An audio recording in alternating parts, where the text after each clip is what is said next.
Sejam bem-vindos a mais um Tira Dúvidas Conquistar. Eu sou o professor Mário Paixão, do Centro de Mídias do Amazonas. Vamos à aula? Olha só. Aula 4, Língua Portuguesa, Literatura. Uma viagem pelas escolas literárias brasileiras. Objeto de conhecimento, escolas literárias. Temos dúvidas para você. Observe aí.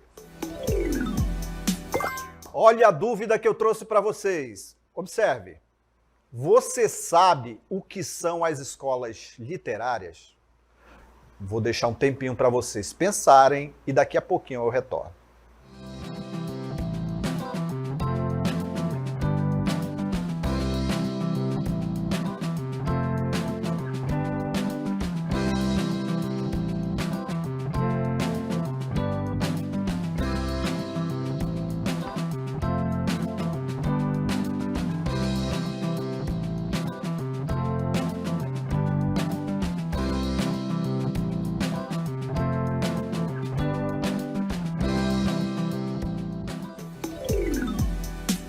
Vamos falar sobre escolas literárias? Vamos lá, olha só. Escolas literárias. Muito bem. A literatura ela é tradicionalmente dividida em escolas literárias. Essa divisão também pode ser conhecida como movimentos literários ou como estilos de época. Então você não vai esquecer. A literatura ela é dividida em escolas literárias e também chamado de movimentos literários ou estilos de época. Muito bem. Vamos falar um pouco mais aí sobre escolas literárias. Olha só, observe aí. Temos mais informações para você. As eras nas quais a literatura brasileira é dividida são divididas em escolas literárias da era colonial e escolas literárias da era nacional. Vamos abordar a respeito desse primeiro momento da literatura nacional, da literatura brasileira, a era colonial e a era nacional. Muito bem, olha só, então presta atenção. Escolas literárias, movimentos literários, vamos falar agora sobre as eras da literatura brasileira, dividida em era colonial e era nacional. Temos mais informações para você, olha só, observe aí. A era colonial, vamos falar primeiramente sobre a era colonial, que ela é representada pelas seguintes escolas. Temos aí o quentismo, que vai de 1500 a 1601, vai abordar ali, no primeiro momento, o descobrimento do Brasil, então nós não tínhamos uma literatura genuinamente brasileira, por isso, era colonial, essas três escolas, esses três movimentos, quentismo, barroco e arcadismo. O quentismo ele vem ali na esteira dos novos conquistadores, né? Era mais ou menos ali relatos de viagem, relatos ali dos jesuítas.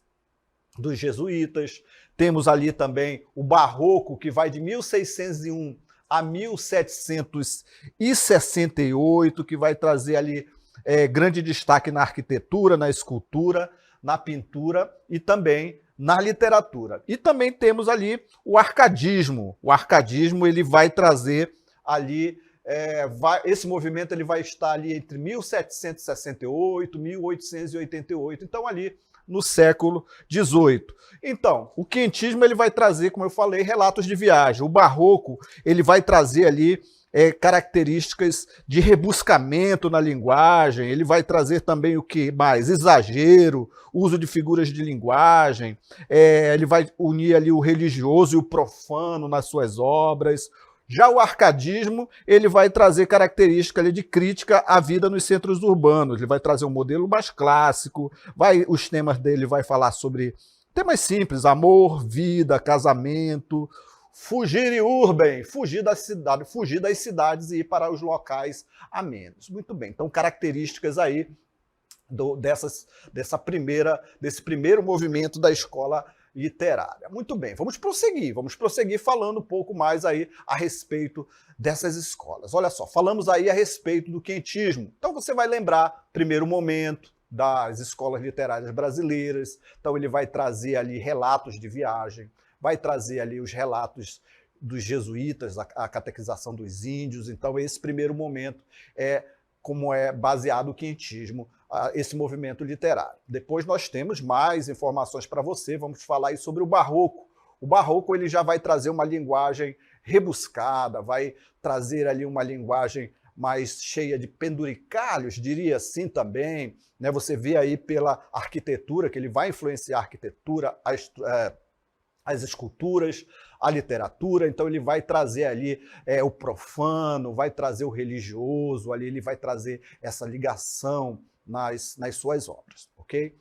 Muito bem. Temos também outra obra, olha só, outra obra, o arcadismo, que é fugir das cidades, lugares amenos, paisagens bucólicas. Então tudo isso vai influenciar o arcadismo brasileiro que nós estamos falando aí desse primeiro momento da era colonial. Ok? Então estamos falando da era colonial, estamos falando do quinhentismo, estamos falando do barroco e estamos falando do arcadismo. Pequenas doses, pequenas características para você conhecer a era colonial brasileira na literatura, ok? Vamos prosseguir, olha só.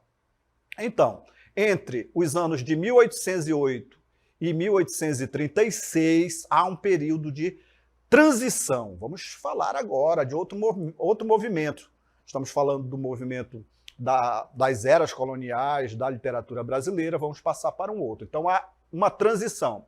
A transição entre as eras colonial e nacional na literatura brasileira foi marcada pela independência do Brasil. Notem aí que nós estamos falando ali do Brasil colônia. Agora nós estamos falando de um Brasil independente ali em 1822, que ele vai passar ali pela busca de uma identidade própria na literatura, uma linguagem brasileira. Muito bem, essa busca aí que vai tratar esse segundo momento. É pela busca de uma identidade própria na literatura. Aí já vai trazer outros temas relacionados à história e à cultura do país. Muito bem, temos mais informações para você. Olha só. Então, vamos falar sobre a Era Nacional da literatura brasileira? A Era Nacional é o que reúne toda a produção literária pós-período de transição, ou seja, de 1836, professor. Exatamente, está aí, ó, 1836 até a literatura contemporânea, ou seja, a literatura dos nossos tempos. Exatamente, olha só. Então vamos falar sobre alguns desses movimentos? Olha só, observe aí. Temos alguns movimentos para lhe mostrar.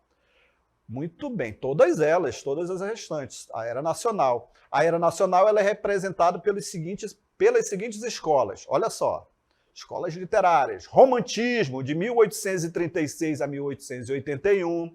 O realismo e naturalismo, de 1881 a 1922. Há esse movimento aí que eles se fundem, né? O realismo e naturalismo tem algumas características próximas. O parnasianismo, de 1882 a 1922. O simbolismo, ali já no século XIX, né? De 1893 a 1922.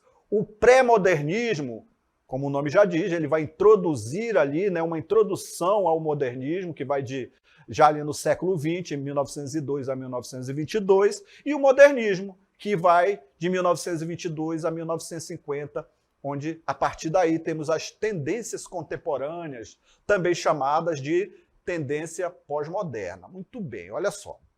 Romantismo, vamos falar poucas coisas aqui, algumas características, a princípio, só dando uma introdução. Ele vai trazer ali o romantismo nacional, ele vai trazer uma identidade nacional, liberdade formal, ele vai trazer um nacionalismo, culto à natureza. Então, essa característica principal, algumas das características do romantismo. Já o realismo, naturalismo, ele vai trazer outras características, né? Sempre rompendo uma escola, um movimento com o outro. Ele vai já trazer uma característica de objetividade, né? Ele vai ter uma crítica social, um enfoque descritivo dos personagens, descritivo psicológico, como os personagens pensam. O simbolismo, ali o parnasianismo agora, vamos falar um pouquinho aqui, bem rápido, né, sobre as características. Ele vai buscar a perfeição, o culto à forma, a metrificação, a versificação. Então toda a obra ela vai se caracterizar pela essa busca aí da perfeição. Já o simbolismo, O simbolismo, ele tem outras características, olha só. Ele vai trazer o subjetivismo, ou seja, o ponto de vista pessoal dos artistas. Vai abordar a espiritualidade, o subconsciente, o misticismo, o pré-modernismo. Algumas características do pré-modernismo. Olha só, o que eles trazem aí, o pré-modernismo. Eles vão trazer uma linguagem ali, uma linguagem subjetiva, né? Com uma linguagem diferente ali. Ele vai abordar a marginalidade dos personagens também. Ele vai trazer ali, né, como... Que marginalidade, professor? Marginalidade dos personagens que estão à margem. Vão abordar ali o sertanejo, o caipira, o mulato. Então, é uma das características ali, ok? Do pré-modernismo. Modernismo. O modernismo ele já vai trazer uma liberdade estética nesse primeiro momento do modernismo, vai trazer uma liberdade estética, nacionalismo, crítica social, abordada ali na primeira fase, segunda fase e terceira fase, que tem características diferentes. E as características contemporâneas, que é o pós-modernismo, que vai trazer ali uma ausência de valor, individualismo, mistura do real, imaginário, produção em série, algumas características aí dessas escolas, dessa era nacional que nós vamos abordar nesse primeiro momento, ok? Muito bem. Características da era nacional e da era colonial. Aprendemos um pouquinho para adentrarmos aí a literatura brasileira. Vamos ao checklist do nosso conteúdo? Vamos lá.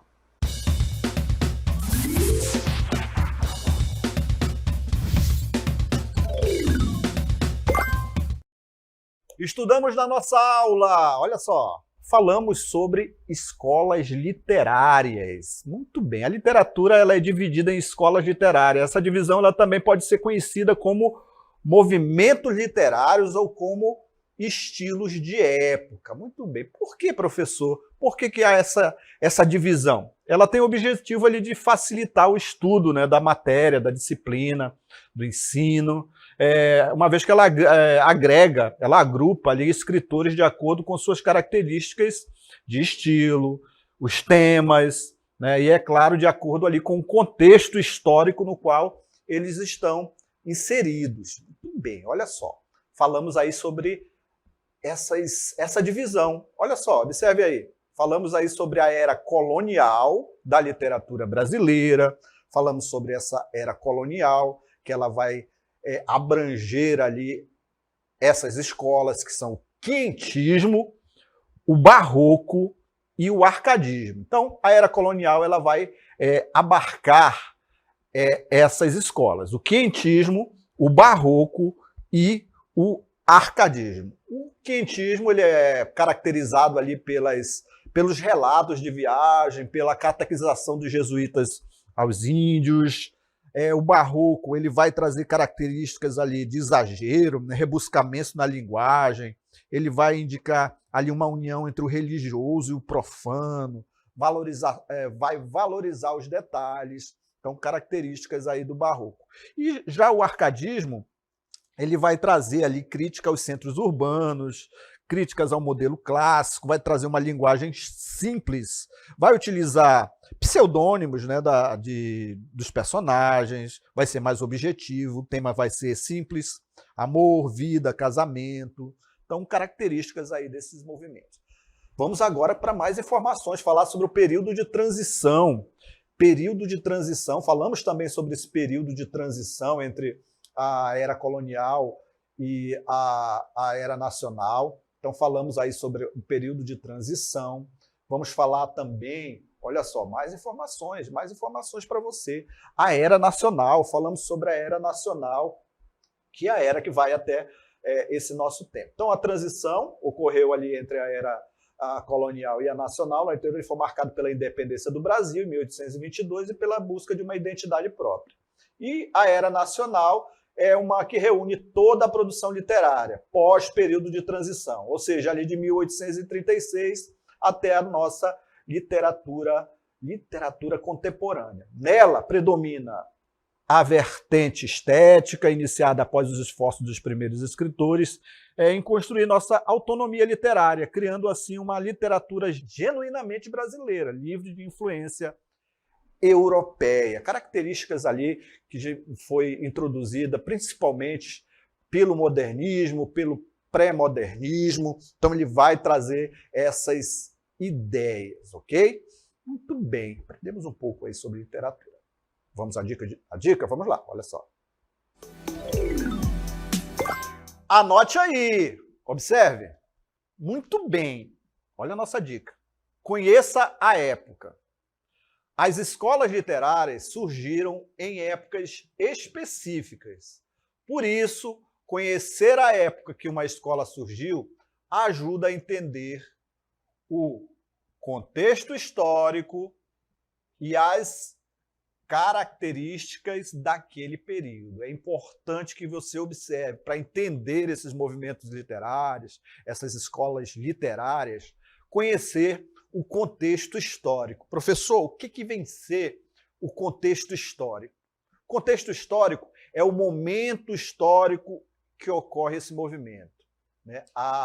O que está acontecendo nesse recorte histórico, né? Como pensa o homem? Como pensa o artista? O que os aflige, né? Esse movimento tem, esse contexto histórico tem guerra, esse contexto histórico é um contexto de abundância econômica, é um contexto histórico de miséria e fome. Tudo isso vai influenciar o pensamento, as ações do artista. Então é importante que você observe isso na literatura, o contexto histórico que se passa esse movimento, ok? Outra característica, olha só, as características literárias. Essas características literárias, elas vão indicar o quê? O contexto histórico influencia as características literárias, as influências, como o artista pensa. Então, essa característica vai estar presente. Estão ligados contexto histórico e características literárias. Muito bem. Anote aí novamente, olha só. Identifique características-chave do movimento literário. É importante que você faça isso. Cada escola literária tem suas próprias características, com estilos de escrita e temas recorrentes. Identificar essas características é fundamental para entender a obra e o estilo de um autor. E do movimento literário também, acrescento. Olha só. Então, o que você vai observar? Você vai identificar características chaves dessas escolas. Exemplo, falamos aqui sobre o arcadismo, falamos sobre o barroco, falamos ali no quinhentismo ali da era colonial. Então, todas elas têm suas características. Então, é importante que você observe cada característica de cada escola, porque elas trazem essa característica, né? O barroco, por exemplo, ele vai trazer ali uma linguagem rebuscada, né? Então, é importante que você entenda e compreenda essas características. Os temas também, eles vão abordar temas diferentes, então é importante que você conheça esses temas, ok? Muito bem, essas foram as nossas dicas. Vamos ao encerramento? Olha só. Essa foi mais uma aula do Tira Dúvidas Conquistar. Não deixe de nos seguir na nossa rede social, @centrodemídias_am, e nos marque em #Projeto Conquistar Seducando. Até a próxima.